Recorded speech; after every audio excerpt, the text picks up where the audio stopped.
قبلہ کہ رمضان المبارک کی اہمیت تو ہے خاص، لیکن اس کے آخری عشرہ میں اس کی ساری اہمیت کا نچوڑ کیوں اس میں دے دیا جاتا ہے؟ اس کی اہمیت کس حوالے سے مزید بڑھ جاتی ہے کہ عالم اسلام اور ملت کے مسلمان جو ہیں وہ زیادہ تگ و دو کے ساتھ، زیادہ کوشش کے ساتھ، زیادہ جستجو اور لگن کے ساتھ اس آخری عشرہ میں جٹ جاتے ہیں اللہ کی عبادت کرنے کے لیے، خدمت خلق کے لیے، نیکی کے کاموں میں اپنے وقت کو تصرف میں لاتے ہوئے؟ اس میں کیا حکمتیں پوشیدہ ہیں؟ آپ ذرا اس پر روشنی ڈالیے گا۔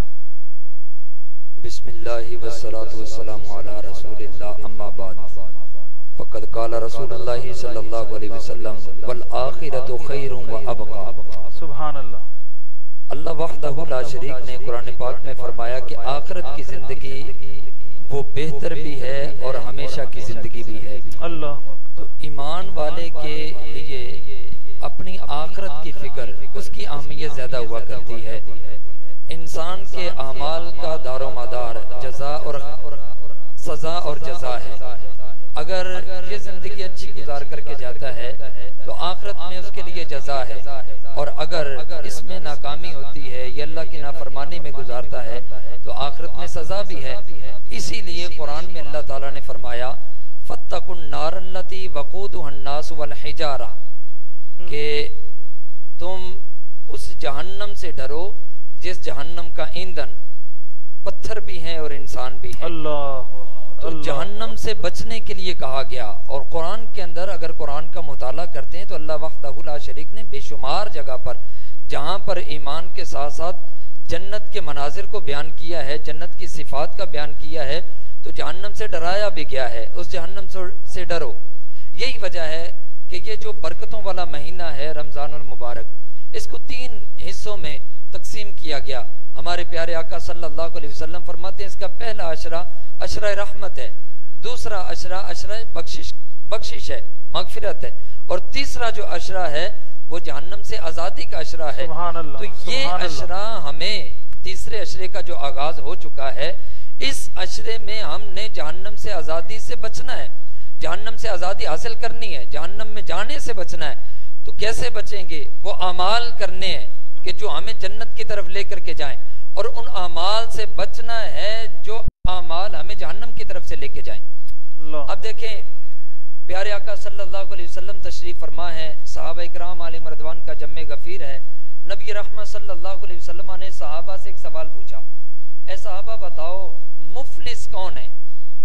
تو صحابہ اکرام علیہ رضوان نے عرض کیا یا رسول اللہ صلی اللہ علیہ وسلم جس کے پاس کھانے پینے کے لیے کچھ نہیں ہے، پہننے کے لیے کپڑے بھی نہیں ہیں۔ تو عرض کی حضور وہ مفلس شخص ہے، نادار ہے، جس کے پاس کھانے پینے کے لیے بھی کچھ بھی نہیں ہے، کپڑے پہننے کے لیے نہیں ہے، وہ مفلس ہے۔ تو پیارے آقا صلی اللہ علیہ وسلم نے فرمایا میں بتاتا ہوں مفلس شخص کون ہے۔ فرمایا مفلس وہ ہے کہ جو کل قیامت کے دن آئے گا میدان محشر میں، اس کے نامہ اعمال کے اندر فرمایا ہر قسم کی نیکی ہوگی، نماز بھی ہے، روزہ بھی ہے، حج بھی ہے، زکوٰۃ بھی، صدقہ و خیرات، ہر قسم کی نیکی ہے، لیکن کیا ہے؟ فرمایا اس نے زبان سے کسی کو تکلیف دی ہوگی، اللہ اکبر، اس نے گالی گلوچ کیا ہوگا، کسی کی دل آزاری کی ہوگی، نہ حق کسی کا سامان پکڑ کے کھایا ہوگا۔ تو فرمایا اس کی نیکیاں اٹھا کر کے اللہ وحدہ لا شریک ان کے پلڑے میں ڈال دے گا۔ علامہ صاحب یہ ذرا اس پر روشنی ڈالیے گا، چہ جائے کہ اس کے پاس نمازیں بھی اپنی موجود ہیں، عبادات، ریاضات، مناجات، صدقات و خیرات، حج بھی ہے، زکوٰۃ بھی ہے، عمرے اور طواف بھی ہیں، اس کے باوجود مخلوق خدا کی دل آزاری کا سبب بننے کی وجہ سے اس کو یہ معاملات پیش آئیں گے قیامت کے دن۔ یہی وجہ ہے کہ جہاں حقوق اللہ کے لیے ہے، حقوق اللہ ہیں، وہاں پہ حقوق العباد بھی ہیں۔ اللہ حسن اخلاق کا اسی لیے کہا گیا، فرمایا نبی رحمت صلی اللہ علیہ وسلم فرماتے کل قیامت کے دن میزان کے اندر جو سب سے وزنی چیز ہوگی وہ بندے کے اخلاق ہوں گے۔ اللہ اللہ اللہ، اخلاق ہے، اس کا تعلق ہے مخلوق کے ساتھ۔ اسی لیے حضرت شیخ عبد القادر جیلانی غوث اعظم رضی اللہ تعالیٰ عنہ فرماتے ہیں آدھی فقیری آدھا فقر وہ خدمت خلق کے اندر ہے۔ اللہ تو اس حدیث پاک کے اندر فرمایا جس نے جھوٹ بولا ہے، کسی پہ بہتان لگایا، اس کی نیکیاں اٹھا کر کے اس کے پلڑے میں ڈال دی گئی، کسی کی نہ حق زیادتی کرتے ہوئے، ظلم کرتے ہوئے اس کی چیز اٹھا کر کے کھا گیا۔ آج ہم دیکھ لیں، ہمارا اس پہ عمل ہے، راہ گزرتے ہوئے کوئی ہمارے جاننے والا ہے، بغیر اس کے پوچھے ہم وہاں سے چیز اٹھاتے ہیں، کھا جاتے ہیں۔ کسی سے کوئی چیز لینے کے لیے گئے، کسی سبزی والی دکان پہ، فروٹ والی دکان پہ رکتے ہیں تو سب سے پہلے بغیر اس کی اجازت سے وہ چیز اٹھاتے کھا لیتے۔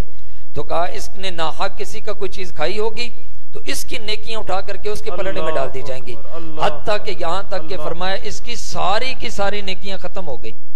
اور جن پر بہتان لگایا ہے، جن کی ناحق چیزیں کھائی ہیں، اب بھی ان کا دین باقی ہے، تو کیا ہوگا؟ اللہ وحدہ لا شریک ان کے گناہ اٹھا کر کے اس کے پلڑے میں ڈال دے۔ فرمایا یہ ہے وہ شخص جو مفلس ہے، جو نادار ہے۔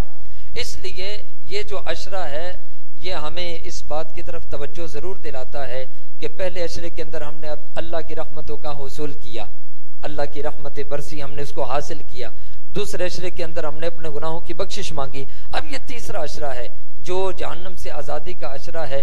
ہم نے رب سے گڑ گڑا کر کے رو رو کر کے اپنے گناہوں کی بخشش مانگنی ہے اور جہنم سے آزادی حاصل کرنی ہے۔